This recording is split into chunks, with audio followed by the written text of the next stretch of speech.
The U.S. government sets aside 600,000 acres of pristine land for future generations to pollute. John Kerry says, "To defeat them, I must become them," while putting on a black face mask. And a birthday wish is wasted on trying to bring Dad back. Behold the result of over 5 million years of Darwinian news summary evolution. This is the Onion Week in Review. This week, public opinion on the topic of net neutrality remained fiercely divided into one distinct side. The controversial issue, which has polarized Americans across the country into a single camp firmly in favor of broadband providers treating all services using their networks equally, continues to fracture citizens along like-minded lines, leading some to wonder if a simple resolution will ever be reached. NASA announced the discovery of a mile-wide asteroid this week that could potentially trigger a global level of extinction, forcing upscale fashion retailer Nordstrom out of business. Researchers confirm that the celestial object is traveling at speeds exceeding 29,000 miles per hour, threatening to slam into the planet with more than 1 million megatons of force, enough to jeopardize operations at all 117 full-line Nordstrom locations. Unless we can find some way to divert or intercept the asteroid, all 7 billion people on Earth, including all 62,500 Nordstrom employees, may die.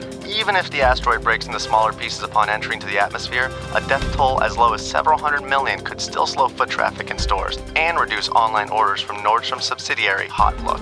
According to a firm statement issued by the institution this week, this is the final offer that the Minnesota State Museum is going to make to the owner of the brown couch from the 1970s sitcom The Mary Tyler Moore Show. We understand the owner has several prospective buyers, but our last counteroffer was extremely attractive, and we hope an agreement can be reached soon because after months of back and forth, we just need a straight answer here. And in this week's sports news, a man watching the World Cup thought he would have seen more bicycle kicks by now. In other news, humanity is surprised it still hasn't figured out an alternative to letting power-hungry assholes decide everything. A new report finds more Americans are putting off having children until their companies are ready, and a magical office worker is able to turn everything he touches into more work for his colleagues. They say justice delayed is justice denied, which is why I've trained myself to mete out punishment to enemies of this news summary without waiting for the blessing of the justice system. For more, keep checking theonion.com.